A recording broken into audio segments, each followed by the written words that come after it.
I have this sample site set up through Jekyll and Forestry, and right now I just have one page, and this page has a title and a description, and then it has this content area here, which is just markdown, but Forestry, so it's just markdown, but Forestry gives us this nice WYSIWYG editor, which is great for content editors, and this is the page that it's actually building out, so it's very simple. But I want to highlight how we can make this page a little more built out and structured. So for example, right now we just have a title and a body, but what if we wanted to do something like adding a pricing table to the page? So we could go in here and use the raw editor and add some HTML into the page. And if you're a developer, that might be what you want to do, but if you're handing this site off to a client or a content editor or just anyone who's really not familiar with working in Markdown and working in HTML, that's not going to be a good solution. But luckily, Forestry allows us to build out certain fields using front matter, and then we can use those fields in our layouts to create something like this. So I'm going to show you how to do that. So the first thing we're going to want to do is go into the sidebar here, go to front matter, and that's from earlier. I'm going to delete that. So we're going to add a template, a blank template with fields. I'm going to call it highlights. And this is actually going to be a repeatable field. So where is that? Repeatable field. I'm going to add that, and we'll call that highlights. And you're going to say we need to have at least 3 in there. And I'm just using that based off this, but you can change that number. Okay, so now we're going to add some subfields to this repeatable field. So let's add a headline, and we'll make that required. And we're going to want to add a text area. So we'll just call that description. And we'll make this a WYSIWYG editor. And finally, we're going to add a URL. And let's see here. Yeah, that's good. We won't make it required. So I'm going to go ahead and save that. And if I go back to my front matter and refresh, let's make sure this actually saved. So highlights, repeatable. Okay, so this is a repeatable field, but right now we're not actually assigning it to anything. So if I were to go to pages, click on this page, there's no place for me to actually utilize those fields. So the next thing we need to do is go in here, and I'm going to make a new template for pages. So I'm going to add a template, and I'm going to do blank template. I'm going to just call this page, and I'm going to do fields and big content area. I'm going to create that, and the fields here are actually going to correlate with the front matter I'm using. So I have a title and a description. So we're going to add text field for title, and the name is the key that's used in the front matter. So make sure it's going to be case sensitive. So make sure it matches what you have in your front matter. So in my case, it's lowercase, and it'll do that by default. So we're going to make that required, and you can set a default value, but I'm not going to do that. And then I'm going to add a description field. I'm going to just copy and paste this to make sure I spell it correctly. I'm going to use the text area for that, and set that up. This doesn't need to be a WYSIWYG because I'm actually, the description field here is being used to actually populate the meta description, so we don't really need to have any markup included in that. So I'll keep that set off. Now the next field is the actually important part, and that's going to be this blocks field right here. So I'm going to go ahead and click that, and I'm going to call this page sections, but you can call this whatever you want. I'm just using page sections because that's what they call it in the demo. So I'm gonna go ahead and be consistent with that. And then for blocks, this is where I can actually select that field I made earlier. So any of your front matter fields that you create here will be available as blocks. And also the page is available here, but that wouldn't really work. I'm not actually sure what would happen if I selected page. It would be kind of recursive, I guess. But I'm gonna go ahead and select highlights and click done. Go ahead and save this. And let me just see if there's a limit to this validation. So you could enforce that you have to add at least one block or not. I'm not gonna do that. So I'm gonna go ahead and save that. And now if I go to my pages, go ahead and click on the edit. Oh, you know what you have to also do? So this is good. So under settings, under sidebar, pages, I need to select the page as an available template. So let's go ahead and do that. Click save. Go to my pages. We should, okay, so awesome, we have this page sections here.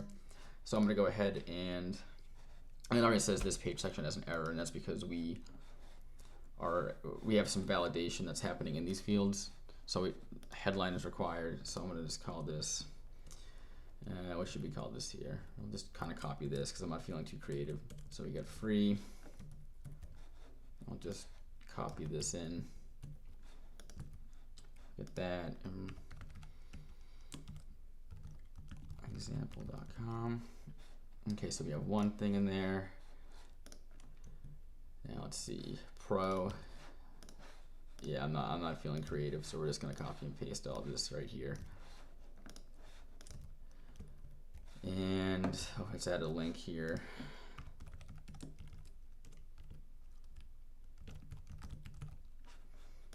And finally, we got enterprise. So, whoops. Go ahead and add that. And again, I'm not too concerned about the actual formatting of this in here.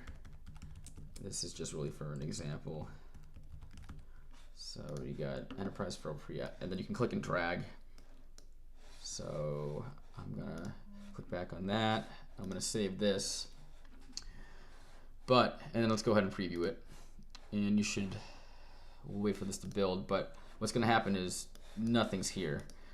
And that's because everything we just did was more for the benefit of Forestry and letting Forestry know how we want to break out our content.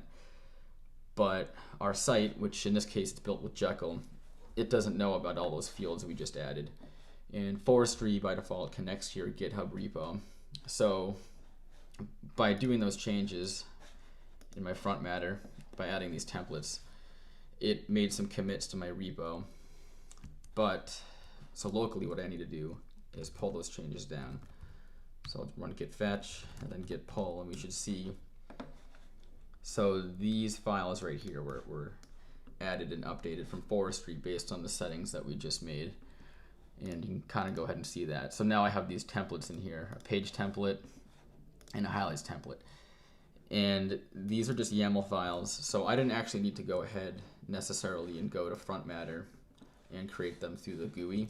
But I really like doing it because it just ensures that the YAML file is going to be formatted correctly versus having to write this out by hand. So now what we can do is actually pull in this data. So I'm going to go ahead into the docs for the blocks field. And if I scroll down a bit, it gives you kind of an example template to follow. So we called our front matter in this case, we called it page sections, and you can see that if I go to the index page, I have this page sections key here, and then within there I reference the highlights field. And again, that's all because of on the page I made this page sections front matter field with that name. I could have called this whatever I wanted, but because the example where is it? The example uses page sections, I just want it to be consistent. So what I'm going to do is I'm going to copy and paste this, and I'm just going to kind of work through this here. So I'm using a default layout. Right now it's spitting out the content. So now I'm just going to add this right in here. So let's actually update this template highlighting. So what's happening here is it's going to look for the front matter called page sections, and then we're just using a for loop here, and this is specific to Liquid. So I'm using a Jekyll site. Jekyll uses Liquid by default, so you need to conform to whatever site builder you're using and conform to the template markup language. But in this case, this is Liquid, so I'm assigning a variable called block for each instance of a page section, and then right here the block template is being assigned to this template variable, and that's from that it's getting that from this information in the front matter, so template highlights. So I'm going to copy and paste highlights, and this is from the demo or that they give, so we don't have anything called hero section or call to action. So I'm actually just going to remove this, and I'm going to do, so when the template is highlights, we're going to look in blocks highlights, which doesn't exist yet. So I'm going to go ahead and copy and paste this, go into my includes, create a new file called blocks highlights.html to match that. And I'm just going to do testing. Let's just see if this is wired up correctly. So it was throwing a few errors. That might have been from before, so I don't think it's throwing any errors. This is my local install. Let's refresh the page. So testing. So it's wired up, but right now it's not actually doing anything useful. So what we want to do here, excuse me, is we're loading in this instance, or this include. So now what we want to do is, I believe this block variable is available to us. So what we can do is, this is a little trick if you're using Liquid. Let me just update this for syntax highlighting. So block, I'm getting that from here through this loop, and then I'm passing in this filter, which is inspect, and then actually I'll wrap it in a pre-tag, and this will just kind of show us what's available on this particular item. Cool, so this is good, so it's working. So now we have this highlights field, and then each highlight has these associated fields, a headline, a description, and somewhere in there should be the URL. Cool. So we're getting that from, if I go back to my index layout, so we're using the highlights template, but then each highlight has a headline, a description, in a URL field. And again, this is all in the front matter right here, which is cool. So now what we can do is, I'm just going to copy and paste this. We can just do another loop, and so we know that it's block.highlights, and I'm going to actually call that highlight, and then highlight with a T. And then again, I'm going to just do this inspect real quick. This is just something I like to get in the habit of, just to make sure that things are actually working correctly before I get too far. So no errors are being thrown. We'll go here, refresh the page. Okay, this is good. So now it's listing out the information for each highlight instance.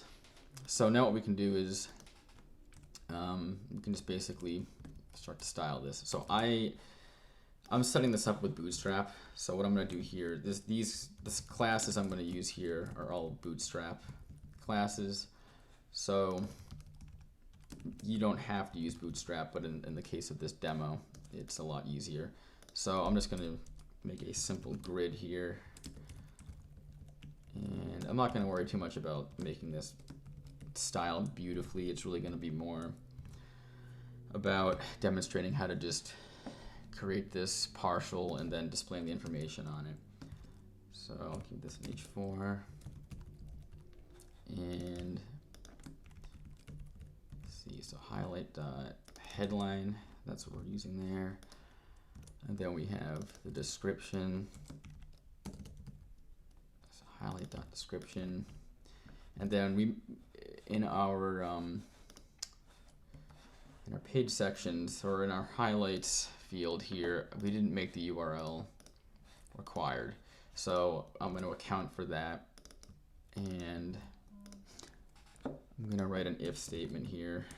that's just going to say if highlight.url. And this right here, again, this is liquid. That's the template language we're using, which is part of Jekyll. If you're using something like Hugo or Gatsby or 11D, you know, the actual syntax might be different, but the principle will be the same. So we'll do this, get the link here.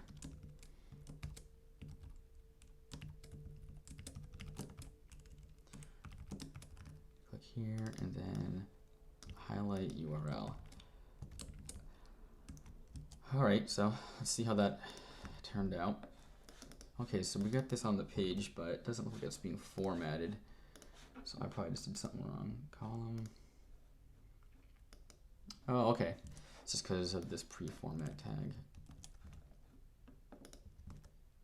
Okay, so now you can see here, I got it in 3 columns, which is cool. And then because I'm using Bootstrap, it breaks down. Now, actually, you know what, let's make this look nice. Make this a button.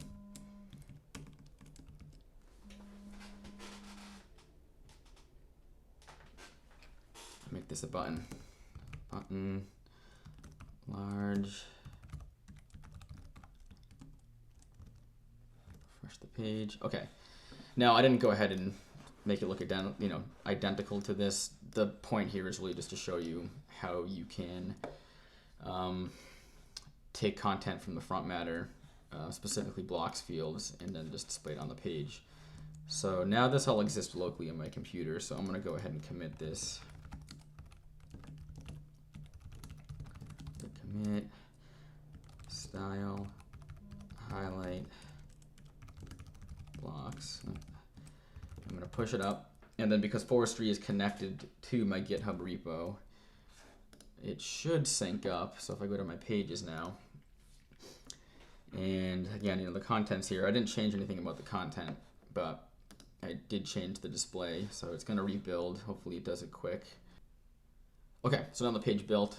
This is the preview, so you can tell that it's not my actual local install, but this is a preview URL. So this is working, and to go ahead and make sure, I'm going to go ahead and refresh the page.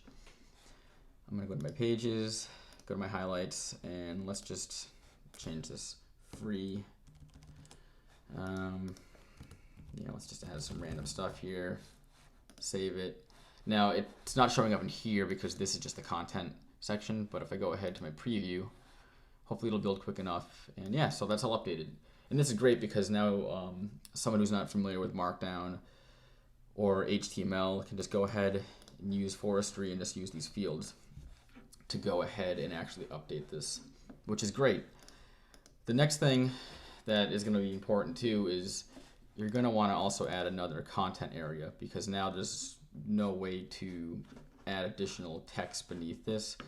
You could go ahead and add more highlights, but that's not necessarily helpful or something that's going to happen a lot. You might want to it's likely going to want to break up your page with a highlight and then maybe another paragraph. So we're going to follow the same workflow here. So I'm going to go to front matter, and this one should be a little easier because we're not going to make a repeatable field like this. The highlights field is repeatable. We're just going to add a one-time field, blank template. I'm going to just call it text area. Spelled that right. It's going to be a field, and I'm going to just select the text area field.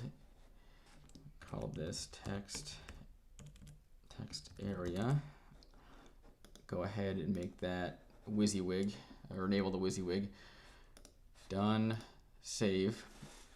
And now we need to go to our front matter, page template, page sections, and now we can add this as an option. So right now we just have highlights. We can go ahead and add text area. Done. Save. And again, this isn't going to actually persist right now. So if I go here, add a new text area, let's just see. This is some new content. If I save it and then preview it, you're going to see that it's not actually there. And again, it's because we actually have to wire it up with our site. So I'm going to pull from GitHub, and you can see now that there's what do we got here? So we have we have a new template that was generated for us, and it's just a YAML file. So I can go ahead and change these things, but I like doing it through Forestry. It just makes it a lot, it just kind of guarantees this is going to get rendered correctly. So now what we can do is we have this blocks highlights, which is in the case, so when the template is highlights template, it's going to load this. So now we can just copy and paste this and do when it is a text area, which I'm gonna copy and paste this. So see template text area, copy and paste this. So when it's text area, we'll do blocks text area, and I'm just doing blocks underscore for basically to be expressive, to make it clear that this is part of the blocks layout. You can call it whatever you want, but this is just good practice to keep it consistent. And then I'll do a new file, blocks. Okay, so we have that, and now I'm gonna do the same thing I did before. So block, inspect. Let's change the syntax highlighting here. And this should load up. So let's work on my local site here. So, okay, so that's wired up. So we do text area. So block dot text area. Cool, and now that loaded. One thing I find helpful is in this partial here, just to kind of dry it up, we can actually, so I'm calling blocks underscore highlights when the template is highlights. I'm calling the text area partial when it's called text area. So what we can actually do is use liquid here and just use the template name, and this just sort of dries it up, which I like. But let's just make sure it works. So if we refresh the page, that's still there. Let's make sure there's no errors. That's all good. So now what we can do is commit this change.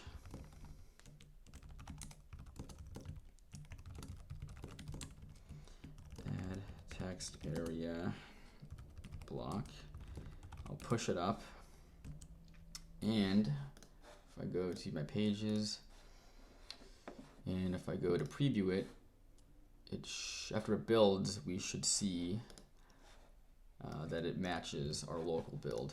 So hopefully this will be appearing. And again, it's not formatted great, but the point of this is to show you how to use the blocks field.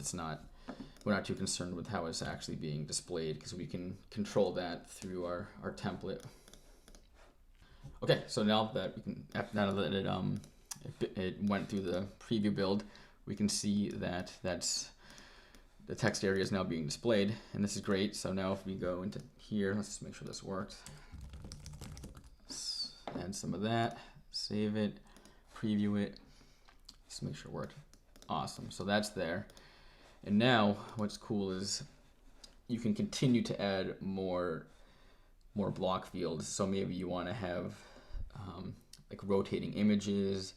Maybe you want to add a large button that spans the whole width of the page. You can add as many as you want, and then you can click and drag them around too. So that's important too. So let's actually show that.